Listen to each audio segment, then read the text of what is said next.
ان کی خوب خاطر متارت کی گئی، یہاں تک کہ 1 ماہ گزر گیا۔ 1 ماہ کی مہمان نوازی کے بعد سیف نے انہیں بلایا۔ حضرت عبد المطلب کو اپنے پاس بلا کر اس نے کہا، اے عبد المطلب، میں اپنے علم کے پوشیدہ رازوں میں سے ایک راز تمہیں بتا رہا ہوں۔ تمہارے علاوہ کوئی اور ہوتا تو میں ہرگز نہ بتاتا۔ تم اس راز کو اس وقت تک راز ہی رکھنا جب تک کہ خود اللہ تعالیٰ اس راز کو ظاہر نہ فرما دے۔ ہمارے پاس ایک پوشیدہ کتاب ہے، وہ پوشیدہ رازوں کا ایک خزانہ ہے، ہم دوسروں سے اس کو چھپا کر رکھتے ہیں۔ میں نے اس کتاب میں ایک بہت عظیم الشان خبر اور ایک بڑے خطرے کے بارے میں پڑھ لیا ہے، اور وہ آپ کے بارے میں ہے۔ ناظرین، حضرت عبد المطلب یہ باتیں سن کر حد درجے حیرت زدہ ہوئے اور کہا، میں سمجھا نہیں، آپ کہنا کیا چاہتے ہیں؟ اس نے کہا، سنو عبد المطلب، جب تہامہ کی وادی یعنی مکہ میں ایک ایسا بچہ پیدا ہو جس کے دونوں کندھوں کے درمیان بالوں کا گچھا یعنی مہر نبوت ہو، تو اسے امامت اور سرداری حاصل ہوگی، اور اس کی وجہ سے تمہیں قیامت تک کے لیے اعزاز ملے گا، عزت ملے گی۔ حضرت عبد المطلب نے یہ سن کر کہا، اے بادشاہ، اللہ کرے آپ کو بھی ایسی خوشبختی میسر آئے۔ آپ کی ہیبت مجھے روک رہی ہے، ورنہ میں آپ سے پوچھتا کہ اس بچے کا زمانہ کب ہوگا۔ بادشاہ نے جواب میں کہا، یہی اس کا زمانہ ہے، وہ اسی زمانے میں پیدا ہوگا یا پیدا ہو چکا ہے۔ اس کا نام محمد ہوگا۔ اس کی والدہ کا انتقال ہو جائے گا، اس کے دادا اور چچا اس کی پرورش کریں گے۔ ہم بھی اس کے آرزومند رہے کہ وہ بچہ ہمارے ہاں پیدا ہو۔ اللہ تعالیٰ اسے کھلے عام ظاہر فرمائے گا، اور اس کے لیے ہم میں سے یعنی مدینے کے قبیلے خزرج میں سے اس نبی کے مددگار بنائے گا۔ ان کے ذریعے اس نبی کے خاندان اور قبیلے والوں کو عزت حاصل ہوگی۔ وہ نبی رحمان کی عبادت کرے گا، شیطان کو دھمکائے گا، آتش کدوں کو ٹھنڈا کرے گا، بتوں کو توڑ ڈالے گا۔ اس کی ہر بات آخری فرمان ہوگی، اس کے احکامات انصاف والے ہوں گے۔ وہ نیک کاموں کا حکم دے گا، خود بھی ان پر عمل کرے گا، برائیوں سے روکے گا اور ان کو مٹا ڈالے گا۔ حضرت عبد المطلب نے سیف کو دعا دی، پھر کہا، کچھ اور تفصیل بیان کریں۔ اس نے کہا، بات ڈھکی چھپی ہے اور علامتیں پوشیدہ ہیں، مگر اے عبد المطلب، اس میں شبہ نہیں کہ تم اس کے دادا ہو۔ ناظرین، حضرت عبد المطلب یہ سن کر فوراً سجدے میں گر گئی، اور پھر سیف نے ان سے کہا، اپنا سر اٹھاؤ، اپنی پیشانی اونچی کرو اور مجھے بتاؤ، جو کچھ میں نے تم سے کہا ہے، کیا تم نے ان میں سے کوئی علامت اپنے ہاں دیکھی ہے؟ اس پر حضرت عبد المطلب نے کہا، ہاں، میرا ایک بیٹا تھا، میں اسے بہت چاہتا تھا۔ میں نے ایک شریف اور معزز لڑکی آمنہ بنت وہب عبد مناف سے اس کی شادی کر دی۔ وہ میری قوم کے انتہائی باعزت خاندان سے تھی۔ اس سے میرے بیٹے کے ہاں ایک لڑکا پیدا ہوا، میں نے اس کا نام محمد رکھا۔ اس بچے کا باپ اور ماں دونوں فوت ہو چکے ہیں، اب میں اور اس کا چچا ابو طالب اس کی دیکھ بھال کرتے ہیں۔ اب سیف نے ان سے کہا، میں نے تمہیں جو کچھ بتایا ہے وہ واقعہ اسی طرح ہے، اب تم اپنے پوتے کی حفاظت کرو، اسے یہودیوں سے بچائے رکھو، اس لیے کہ وہ اس کے دشمن ہے۔ یہ اور بات ہے کہ اللہ تعالیٰ ہرگز ان لوگوں کو ان پر قابو نہیں پانے دے گا، اور میں نے جو کچھ آپ کو بتایا ہے اس کا اپنے قبیلے والوں سے ذکر نہ کرنا۔ مجھے ڈر ہے کہ ان باتوں کی وجہ سے ان لوگوں میں حسد اور جلن نہ پیدا ہو جائے۔ یہ لوگ سوچ سکتے ہیں یہ عزت اور بلندی آخر انہیں کیوں ملنے والی ہے۔ یہ لوگ ان کے راستے میں رکاوٹیں کھڑی کریں گے۔ اگر یہ لوگ اس وقت تک زندہ نہ رہے تو ان کی اولادیں یہ کام کریں گی۔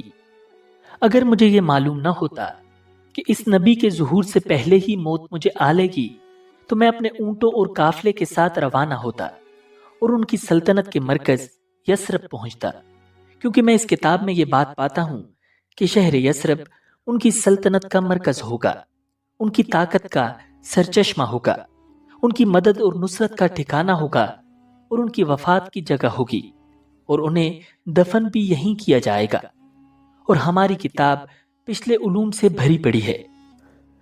مجھے پتا ہے کہ اگر میں اسی وقت ان کی عظمت کا اعلان کروں تو خود ان کے لیے اور میرے لیے خطرات پیدا ہو جائیں گے۔ یہ ڈر نہ ہوتا تو میں اسی وقت ان کے بارے میں یہ تمام باتیں سب کو بتا دیتا، عربوں کے سامنے ان کی سربلندی اور اونچے رتبے کی داستانیں سنا دیتا، لیکن میں نے یہ راز صرف تمہیں بتایا ہے، تمہارے ساتھیوں میں سے بھی کسی کو نہیں بتایا۔ ناظرین، اس کے بعد اس نے حضرت عبد المطلب کے ساتھیوں کو بلایا۔ ان میں سے ہر ایک کو 10 حبشی غلام، 10 حبشی باندیاں اور دھاری دار یمنی چادریں، بڑی مقدار میں سونا چاندی، 100 اونٹ اور عنبر کے بھرے ڈبے دیے۔ پھر حضرت عبد المطلب کو اس سے 10 گنا زیادہ دیا اور بولا، سال گزرنے پر میرے پاس ان کی خبر لے کر آنا اور ان کے حالات بتانا۔ مگر سال گزرنے سے پہلے ہی اس بادشاہ کا انتقال ہو گیا۔ حضرت عبد المطلب اکثر اس بادشاہ کا ذکر کیا کرتے تھے۔ ناظرین، آپ صلی اللہ علیہ وسلم کی عمر 8 سال کی ہوئی تو حضرت عبد المطلب کا انتقال ہو گیا۔ اس طرح ایک عظیم سرپرست کا ساتھ چھوٹ گیا۔ اس وقت حضرت عبد المطلب کی عمر 95 سال تھی۔ تاریخ کی بعض کتابوں میں ان کی عمر اس سے بھی زیادہ لکھی ہے۔ جس وقت حضرت عبد المطلب کا انتقال ہوا، آپ ان کی چارپائی کے پاس موجود تھے۔ آپ رونے لگے۔ حضرت عبد المطلب کو اجمن کے مقام پر ان کے دادا قصی کے پاس دفن کیا گیا، اور مرنے سے پہلے انہوں نے نبی اکرم صلی اللہ علیہ وسلم کو اپنے بیٹے ابو طالب کے حوالے کر دیا۔